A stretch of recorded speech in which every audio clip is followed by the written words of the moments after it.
Good afternoon, and for my 486 special populations presentation, I am doing thyroid disorders. So, thyroid disorders, what are they? Thyroid disorders are when the thyroid gland, either underproduces or overproduces hormones that are responsible for the body's metabolism. The two most common disorders are hyper and hypothyroidism. Hyperthyroidism is when the body produces way too much hormones, and hypothyroidism is when the body doesn't produce enough.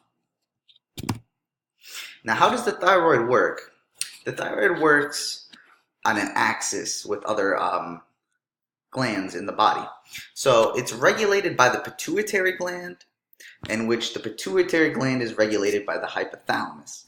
So the hypothalamus releases TRH, and that gets sent to the pituitary gland. And as a result, the pituitary gland releases TSH, which is thyroid stimulating hormone. And once the TSH gets signaled to the thyroid to produce more hormones regulating metabolism. So once the TSH goes to the thyroid gland produces T3 and T4 predominantly. And those are the hormones that in the body regulate metabolism. So what are the levels for TSH for someone with hyper versus hypothyroidism? Well, since hypothyroidism is when the body produces not enough thyroid hormones, the body will have a high TSH because it's telling the thyroid produce more to upregulate, and get the body's metabolism to become back to normal. Where on the other case, hyperthyroidism, the body has a high amount of T3 and T4, so that doesn't need to tell the thyroid gland keep producing, because it would produce way too much, and the negative feedback loop doesn't work like that. So the epidemiology of thyroid disorders: hyperthyroidism is most commonly caused by Graves' disease, which is not the most common disease. That is followed by multinodular goiters on the thyroid, and lastly, autonomously functioning thyroid adenemas on the thyroid. Now, versus hypothyroidism, worldwide, the most common cause is iodine deficiency. Typically in the US, there's not a big problem with iodine deficiency, but in other countries, it's a way bigger problem. So that is the main cause worldwide. That's followed by Hashimoto's disease, which is an autoimmune disorder, disease that has the body to attack its own cells within the thyroid. Thus, the body cannot produce as much T3 and T4. The pathophysiology of thyroid disorders: in a normal functioning thyroid gland, when thyroid levels are low, the body responds by releasing more TSH. That TSH will release more thyroid hormones, mostly T4 and a little bit of T3. T4 will converts to T3 in the body as needed by the body, so the body can regulate that as needed.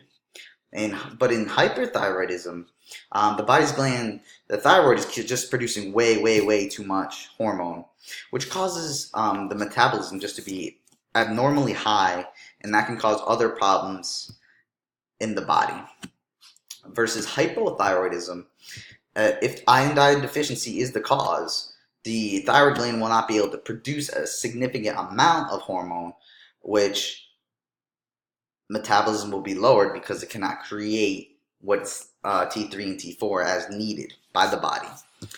If autoimmune disease is the cause, such as Hashimoto's, the inflammation due to the disease will cause the body to attack itself at the thyroid, and that interferes with the thyroid's ability to produce the hormones needed to upregulate metabolism. Diagnosis of thyroid disorders: hypothyroidism. Doctors will prescribe blood tests to measure TSH and T4 in the blood. That's based on those results and the symptoms that the person is experiencing. Common symptoms for hypothyroidism: extreme fatigue, you don't want to do anything, metabolism, just feeling cold all the time. The person's going to feel all those symptoms. If the blood work comes back showing maybe a clinical case of hypothyroidism, they may be prescribed some medication that I'm going to talk about in a couple slides. In hypothyroidism, TSH will be high and T4 low. The question is why? Well, TSH will be high because if T4 is low, that's going to tell the thyroid, okay, I need to produce more hormone to upregulate metabolism. So that's going to tell TSH is the thyroid stimulating hormone. So TSH is going to keep going up, telling the thyroid, okay, I need to produce more and more hormone to normalize metabolism. In the case of Hashimoto's disease, though, the body is attacking itself, thus it cannot produce the amount of hormone. A couple different, instead of T3 and T4, in the blood test, they may look into the antibodies to determine if the antibodies is the cause, and that's how the conclusion of Hashimoto's disease will come about. Rather, in hyperthyroidism, blood tests will be performed. Other tests such as thyroid scan, radioactive iodine uptake test, those are a couple different kinds of tests that commonly used in the case of hypothyroidism. In this case, T3 and T4 will be high because the body is just producing way too much thyroid hormone.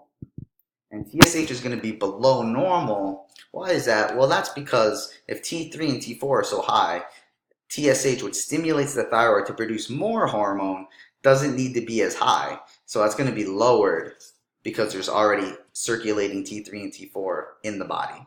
A couple symptoms, common symptoms. Hypothyroidism, like I said, you're going to be very cold all the time. You're going to be lethargic. You don't want to do anything. Extreme fatigue. Just feel tired. You're going to want to nap all the time. Versus hyperthyroidism, you may have just tachycardia. You're always going. You're always on the go. Always hyper. Even because you have so much thyroid hormone, you may even have a little bit of muscle wasting because the body just needs energy and needs energy just to keep going because the metabolism is just crazy high all the time. Couple medications used. These are very important with thyroid disorders because this is what's going to bring you back to the normal limits. So for hyperthyroidism, or hypothyroidism, my bad, patients will often be prescribed levothyroxine, which is T4, synthetic T4, and occasional thyroxine, which is T3. Typically, doctors go with T4. It's the safer route. It converts in the body to T3, so the body will use it as needed. It works the same way, although it's synthetic. The body takes it the same, uses it the same as it would produce itself.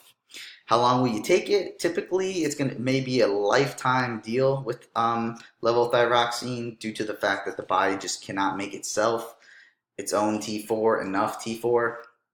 On the other hand, hyperthyroidism, a few different treatments may be used. Methimazole is often prescribed, which actually lowers the amount of thyroid production, which is the main reason why someone is hyperthyroid, because their thyroid is producing way too much. Radioactive iodine is often used to cure hypothyroidism, but it could cause major permanent damage, which is more risky in the sense of treating hyperthyroidism, but it's if severe enough, it may be the route to go. I would probably lean towards the medication first, and if it gets worse, to see other options. Now, for my case study, I have a male client, 23 years old, with hyperthyroidism. His BMI is 25. He has no family history problems. He does not smoke. He is sedentary, does not exercise at all. He does have 140 milligrams per deciliter dyslipidemia for his LDL. Pre-diabetes, his glucose fasted is 120 milligrams per deciliter. His HDL levels are 65 milligrams per deciliter. And as coming to me as an exercise prescriber, he simply wants to begin aerobic training, gain muscle, and just feel overall better. So risk stratification of him, just a couple things to consider with hyper versus hypothyroidism patients. This is if it's uncontrolled. Typically, you would want the person to get it controlled with medication via the doctor. But if it's something that it's not being controlled, hypothyroidism, you're going to have increased heart rate, will affect exercise capacity.